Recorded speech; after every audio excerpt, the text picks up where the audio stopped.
Assalamualaikum warahmatullahi wabarakatuh. Alhamdulillahirrabbilalamin. Wassalatu wassalamu ala asrafil anbiya'i wal mursalin wa ala alihi wa sahbihi ajma'in. Qala lahu ta'ala fil Qur'anil Karim, a'udzu billahi minasy syaithanir rajim. Bismillahirrahmanirrahim.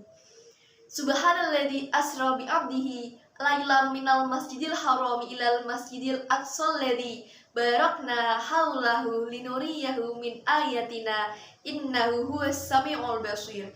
Shadaqallahul azim. Amma ba'du. Hadirin rahimakumullah. Puji syukur kita panjatkan atas kehadirat Allah Subhanahu wa taala yang telah melimpahkan rahmat dan karunia-Nya sehingga kita dapat berkumpul di majelis ini dalam keadaan sehat walafiat. Selawat serta salam senantiasa tercurahkan kepada junjungan kita Nabi Agung Muhammad Sallallahu Alaihi Wasallam yang telah bawa kita dari zaman jahiliyah menuju zaman Islamiyah, dan semoga kita semua termasuk dalam golongan orang-orang yang akan mendapatkan syafaatnya kelak yaumil qiyamah. Amin amin ya rabbal alamin. Perkenalkan, saya Nova Priyantika berdiri di sini ingin menyampaikan ceramah mengenai Isra Mi'raj Nabi Muhammad Sallallahu Alaihi Wasallam. Sebelum kita bicarakan mengenai Isra Mi'raj, ada baiknya apabila kita mengenal terlebih dahulu arti kata dari Isra Mi'raj itu sendiri. Istilah Isra Mi'raj berasal dari bahasa Arab. Kata Isra atau Sara artinya perjalanan malam hari, dan Mi'raj berarti perjalanan Nabi Muhammad dari Mekah ke Madinah hingga menuju ke Sidratul Muntaha atau langit ketujuh. Pada tanggal 27 Rajab tahun 1444 Hijriah merupakan hari yang sangat istimewa bagi kita umat muslim. Karena pada hari ini kita merayakan Isra Mi'raj, perjalanan yang dilakukan oleh Nabi Muhammad SAW dalam waktu 1 malam. Teknologi yang canggih pun dan ilmu yang tinggi sulit menerima kejadian ini. Apabila tidak ada iman di hati kita, pasti sangat sulit percaya akan adanya kejadian ini. Untuk mempercayai peristiwa ini yang dipakai bukanlah logika intelektualitas manusia, tetapi logika kemahakuasaan yang mutlak dari Allah Subhanahu wa taala. Jika Allah sudah berkehendak, maka kun fayakun, jadi maka jadilah. Saat Rasulullah mengalami duka cita yang sangat mendalam, yaitu pada saat kehilangan pamannya tercinta Abu Thalib dan istrinya Khadijah radhiyallahu anhu, maka Allah kemudian memberikan sekadar hiburan kepada Nabi Muhammad SAW yang sedang berkabung dengan segala keadaan dan perasaannya.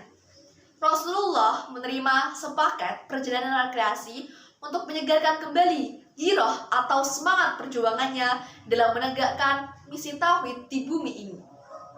Paket perjalanan yang kemudian disebut sebagai Isra Mi'raj ini sejatinya adalah sebuah pesan bagi kita seluruh umat Rasulullah bahwa segala macam cobaan seberat apapun haruslah kita lihat sebagai sebuah permulaan dari akan dianugerahkannya sebuah kemuliaan kepada kita semua.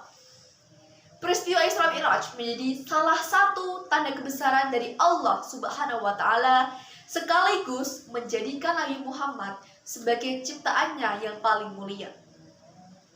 Karena hanya beliaulah satu-satunya makhluk langit yang bisa melakukan perjalanan dari Mekah ke Madinah hingga ke Sidratul Muntaha untuk bertemu Allah secara langsung. Puncak dari peristiwa Isra Mi'raj yaitu pertemuan antara Rasulullah dengan Allah Subhanahu wa taala untuk mendapatkan perintah sholat 5 waktu bagi seluruh umat muslim. Bisa dikatakan bahwa peristiwa Isra Mi'raj ini merupakan peringatan hari lahir adanya perintah sholat. Tapi saya mau absen dulu pada teman-teman di sini. Siapa di sini yang sudah melakukan sholat? Ayo tunjuk tangan. Jangan lupa bahwa Allah selalu mengabsen hambanya dalam menunaikan ibadah sholat ini. Teman-teman, pasti kalian semua pada tahu bahwa awalnya perintah sholat adalah 50 kali dalam sehari semalam. Tapi dengan kemurahan hati Allah Subhanahu wa taala, akhirnya 50 waktu sholat tadi dipangkas menjadi 5 waktu dalam sehari semalam. Coba teman-teman bayangkan, bagaimana kalau dalam satu hari semalam kita sholatnya 50 kali? Kapan kita tidur, kapan kita makan, kapan kita belajar, tidak ada waktu healing, tidak ada waktu shopping, keliling-keliling. Ini ya 5 kali aja masih banyak yang bolong-bolong. Alangkah maunya kita kepada Nabi Muhammad yang telah memintakan keringanan bagi kita, namun justru kita remehkan. Dengan sholat, kita bisa tercegah dari perbuatan keji dan mungkar yang kita tahu perbuatan itu sangat dibenci oleh Allah Subhanahu wa Ta'ala.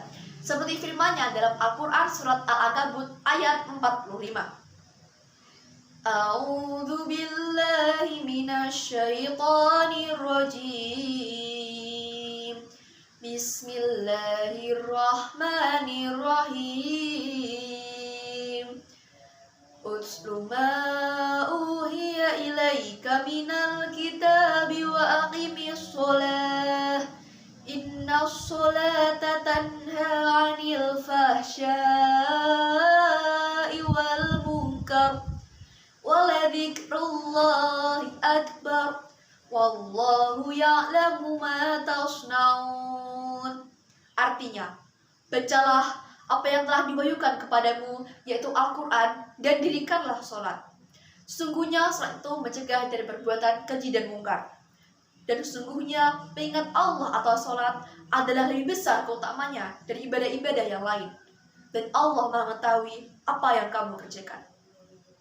Dari peristiwa Isra Mi'raj ini, kita bisa mengambil 3 kesimpulan. Yang pertama, jika Allah telah berkehendak, maka apapun bisa terjadi. Namun, apabila hanya kita yang berkehendak, tapi Allah tidak menghendaki, maka tidak akan terjadi. Yang kedua, begitu mulianya perintah sholat daripada perintah ibadah yang lain. Perintah ibadah lain cukup turun ayat, tapi perintah sholat nabinya yang langsung yang dipanggil untuk menghadap. Dan yang ketiga, tanamkan selalu iman di hati kita, karena banyak sekali hal yang tidak bisa diukur dengan logika manusia. Sebelum saya mengakhiri, saya ada sebuah lagu untuk teman-teman yang ada di sini. Hidup bagaikan sebatang pohon, lebat bunganya serta buahnya, walaupun hidup 1000 tahun, kalau tak sembahyang apa gunanya? Walaupun hidup 1000 tahun, kalau tak sembahyang apa gunanya? Sekian ceramah dari saya. Mohon maaf apabila ada salah kata maupun kurang kata. Apalah daya, saya hanyalah seorang pemula, karena sejatinya yang sempurna hanyalah Allah Subhanahu wa Ta'ala. Wabillahi taufiq wal hidayah, waridho wal inayah. Assalamualaikum warahmatullahi wabarakatuh.